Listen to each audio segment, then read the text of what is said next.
Давайте мы не будем говорить, сколько мы уже працуем. 25 марта, вот год назад ровно, прямо на Владарке состоялся марш воли. Ну, то есть есть какие-то общие воспоминания родителей и детей, которые, мне кажется, очень важны. Вось у гэтым годзе опять я прошу гроши с протянутой рукой. Буду повторять, я люблю вас, белорусы. Спасибо вам огромное. Вітаю, з вами Валярына і праект «Беларус беларусу». Ён для тых, хто мае патрэбу ў падтрымцы і для тых, хто хоча і можа падтрымаць. За час існавання праграмы мы, дзякуючы вам, нашым гледачам, дапамаглі больш за сотні наших герояў. Сярод іх як і сем'і палітвязняў, так і рэпрэсаваныя беларусы. З Беларусі, Украіны, Грузіі, Літвы, Польшчы і іншых краёў. Вы бачыце толькі маленькую частку нашай працы на экране. А насамрэч гэта пастаянная камунікацыя, стэлефаноўванне, ліставанне з нашымі героямі і з тымі, хто хоча ім дапамагчы, з вамі, нашымі гледачамі. І сёння мой герой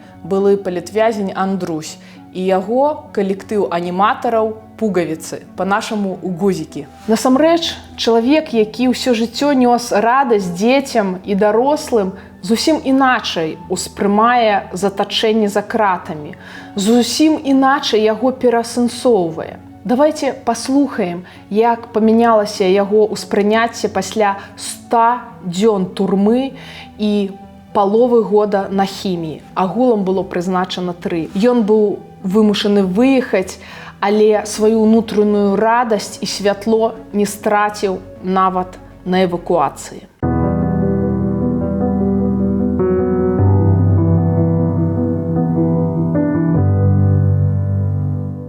Ну, задержали 4 января, 100 дней, в общем, я провел Окрестино и Владарке. Ну, мы, в общем, я всю жизнь жил в определенном пузыре в таком, то есть работа как бы отпечаток свой накладывает, и дети, родители, вот какая-то вот такая работа. А здесь я узнал, что бывают очень разные люди. Ой, давайте мы не будем говорить, сколько мы уже працуем. Не, давайте скажем, что 12 апреля ровно 30 лет нашему коллективчику. Да. День Гагарина мы Стартанули. Мы следом, да, оторвались. То, очень много спектаклей сделали, очень много сценариев, пьес написали, песен, несколько альбомчиков детских, семейных написали. Во многих фестивалях участвовали. Фестивалей огромное количество просто концертов, домашних приглашений, просто это цунами. Ну, нам нравится, на самом деле, не просто для детей. Нам нравится, когда вот такой тандем, и взрослые, и дети.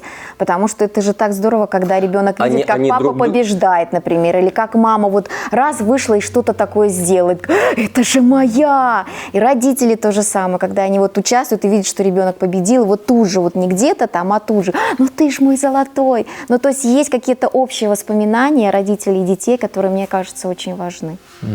Когда оказался на Владарке, вот первый выход во дворик, я там за много дней увидел снег, свежий воздух, то есть свет, и вдруг меня осенило, что надо немедленно здесь сделать кукольный спектакль. Это будет круто, Владарка, что-то такое ужасное, страшное, пугающее. А мы сделаем кукольный спектакль, чтобы развеять этих монстров. То есть это единственный способ борьбы с этими дементорами, смеяться над ними. Прямо в камере, да, я подготовил, ребята помогали. То есть придумал, подготовил, написал и представил своему драгоценному зрителю в камере. Я решил делать кукольный спектакль. То есть героев просто нарисовал на листке бумаги. Главные герои, они на листочке в клеточку. Ну, потому что они в клеточку. Это спектакль о людях, которых я там увидел, судьбы которых мне понравились. Но спектакль, он в такой стихотворной, игровой форме. «Сказки из замка» называется. Замок Владарка, «Сказки из замка». Какое-то предчувствие было, что у меня будет возможность показать его на воле, сделать этот спектакль. И я задался целью, я собирал месяца 1,5, наверное, в тех двориках, в которых проходили прогулки, ну, нас камеры выводили. Вот, я собирал по кирпичику из каждого дворика, мне удалось собрать, я даже точно могу цифру сказать, 1 килограмм 300 с небольшим хвостиком грамм битых кирпича с Володарки вынес из башни, из главной, под которой мы ходили в эти дворики. То есть, вот. Мне удалось вынести это, я не буду рассказывать как, то есть я вынес все спектакли, вынес материалы, то есть и вот это будет основой спектакля будущего. Ну, чтобы понятно было, как спектакли выглядели там. Второй спектакль я решил, что он теневой должен быть. В камере 2 лампы, вот 2 источника света, то есть много-много шконок, 18 железных кроватей. Вот. И я решил, что лампа, которая висит в центре, там мы между этими шконочками натянули простынь, нарисовал много планшетных таких куколок и подбрасывая на эту простынь, ребята попросил, я думаю, что никогда больше на Володарке так люди, зрительный зал не выглядел так никогда. То есть это 3-этажные шконки, и люди по 3 человека ложились лицом наверх, вот так вот 3 этажа, вот люди легли так друг с другом. И я сверху смотрел на это потрясающий вид, просто я видел лица, вот просто не людей, а вот много-много лиц, которые смотрели детский кукольный спектакль. Но они тоже участниками были, в том смысле, что это тоже интерактивный спектакль, как все, что мы делаем. Просто рассказывать было немножко неинтересно. У каждого была небольшая возможность себя проявить. Вот. И вот в таких условиях вот так это выглядело. У нас много приглашений, очень много, но до наших плановых задач еще далеко. Очень далеко. Поэтому мы открыты к любым вызовам. Давайте пишем сценарии, поем сумасшедшие песни, танцы на столе, концерт в лифте, где угодно, любой день рождения, праздник, концерт. И вот, самое главное, 15 мая мы задумали сделать такой, симпровизировать фестиваль, семейный фестиваль будет. 15 мая отмечают День семьи. Мы в Минске периодически делали праздники, можем в 2 словах рассказать, какие. Мы арендовали трамвай, разыгрывали 8 приглашений на 8 семей, приглашали различных артистов. Получалось, что мы выбирали маршрут, ехали на трамвайчике. И на каждой остановке заходили с этими артисты. Родителями, дети, мамы, папы. И на каждой остановочке кто-то входил, там собаки дрессированные, там детский музыкальный бенд там какой-то. Или пиццу приносили. Потом да. мы доезжали, там в Зеленый Луг выходили около озера, концерт устраивали, потом ехали обратно. А люди пока на катамаранах катались. Да, всякие цветы, гирлянды, то есть вот такие у нас были праздники. Вот мы хотим что-то похожее сделать, кроме трамвая. Да. Хотя не исключено. Поэтому присоединяйтесь, Да. если у кого-то есть какие-то предложения интересные или там хотим устроить поучаствовать. фестивальчик, надо что-то ярко сделать, надо, чтобы познакомиться. Мы знаем, что здесь очень много наших друзей и знакомых. И это будет замечательная встреча, это будет место встречи, день встречи. Да. Приглашаем как зрителей, как партнеров, как участников, то есть любая помощь, любое сотрудничество. Идея, приветствуется. Мы открыты, было бы интересно. Мы намагничиваем вас этим, намагничиваем. Да. И притягиваем. Пожалуйста, приходите. Территориально это будет в Польше, конкретнее где-то в Варшаве. То есть мы пока в поиске, назовем это красивым словом, локация. Вот, то есть это зал или открытая площадка будет, будем узнавать еще. А это 15 мая, Кстати, даже если у кого-то есть помещение интересное. Если свободный балкончик найдется, вы тоже можете нам писать, звонить, людей. Будет здорово. Да. А бывают такие балкончики? Я думаю, бывает. Вот, не жадничайте, пустите нас на свой балкончик. Расскажу одну из историй. Таких историй было много, но вот одну из историй я хочу сейчас рассказать. Мне кажется, она важная история. Не буду рассказывать, кто. Один из моих хороших знакомых, который был тоже на Володарке, передал мне маленький, нарисованный на листочке стежок, флажок бело-червоно-белый с надписью «Володарка». То есть, как он мне рассказал, 25 марта, год назад ровно, прямо на Володарке состоялся марш воли. То есть там есть место такое на Володарке, торпедой называется. Это такой длинный коридор между прогулочными двориками и камерами. Это прямая линия, 70 с лишним шагов. Шла колонна и держала этот маленький флажок. Это был полноценный марш. Я сделал принт этого флажочка уже полноценным флагом. И в этом году здесь, в Варшаве, я нацепил его на удочку. Вот, и этот флаг уже полноценно взвился здесь над колонной.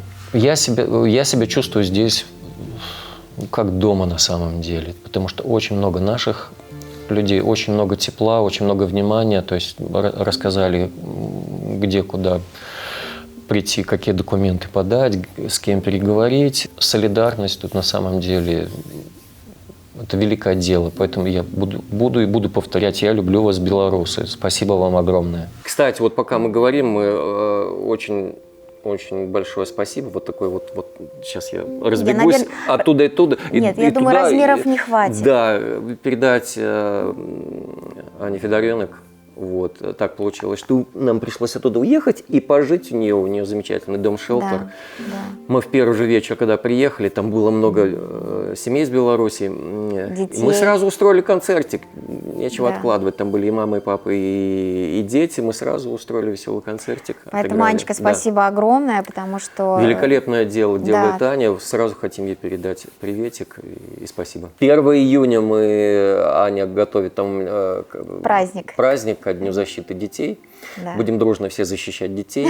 Поэтому призываем вас тоже озаботиться защитой. Мы там будем выступать с концертиком. Она соберет детей, семьи тех людей, которым довелось там пожить какое-то время адаптации в Польше. У гэтым годзе я, як дырэктар шэлтара, планую зноў правесці дзень дзяцінства 1 чэрвеня. У мяне ёсць ужо досвед у гэтым, таму што я ўжо гэта будет трэцяе свята, якое я тут праводжу. Нам дазваляе тут тэрыторыя, ёсць за тэрыторыяй вялікі двор, і перад домам двор ёсць, там можна маляваць. Дзецям вельмі падабаюцца нашыя святы, дзеці шчаслівыя, дзеці забываюць пра тыя нягоды, якія ёсць на той момант. Вось у гэтым годзе опять я прашу грошы з працянутай рукой. Гэта не вельмі вялікія грошы патрэбна. Я спрабавала знайсці, пісала нейкія на гранты, але ж не атрымалася. Сума не вельмі вялікая патрэбна, каля 1000 евро, 5000 злотых, мне здаецца, будзе дастаткова, таму што калектыў Пугаўкі, які у нас тут у шэлтары жывуць некалькі месяцаў, яны нам зладзяць дарма гэта свята, гэта анімацыя. Як заўсёды вафлі нашы прыедуць, гэта яны заўсёды дарма робяць свае саладосці дзецям.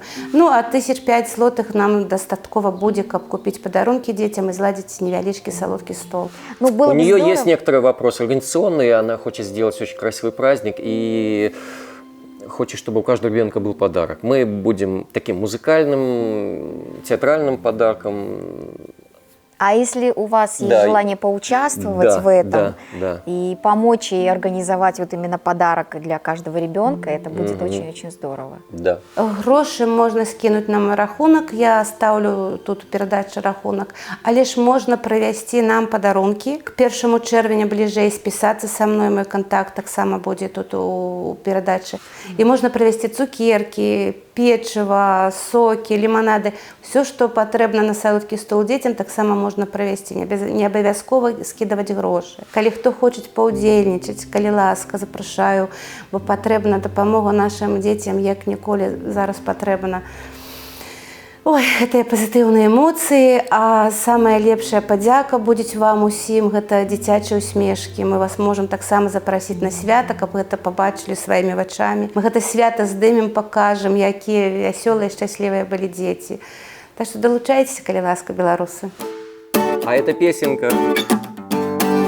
Это уже такое наша визитная карточка на самом деле. Кто знает, подпевайте. Отрываются пуговицы, бабочка и станет гусеница. Отрываются пуговицы, бабочка и станет гусеница. Разукрашу я сначала дом, желто-полосатым будет он. Словно шмель пускай себе жужжит, над ромашками жужжа кружит. Открываются пуговицы, бабочка и станет гусеница.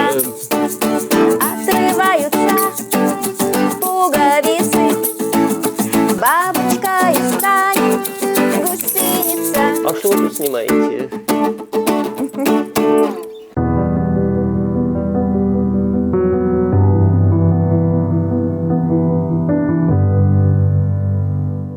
Калі вы хочаце падтрымаць свята на дзень дзіцяці, каб дзеці палітзняволеных атрымалі падарункі, то далучайцеся да збору на рахунак Ганны альбо лістуйце нам. А калі вы хочаце прапанаваць працу для Андруся і ягонага калектыва, гэта можна зрабіць з любога пункту свету, не толькі ў Польшчы, яны гатовыя ездзіць. То таксама лістуйце да нас, гэта можна зрабіць як публічна, так і ананімна. А галоўнае, памятаеце, беларус беларусу, любоў, падтрымка і перамога. Дзе мы разам, там і Беларусь.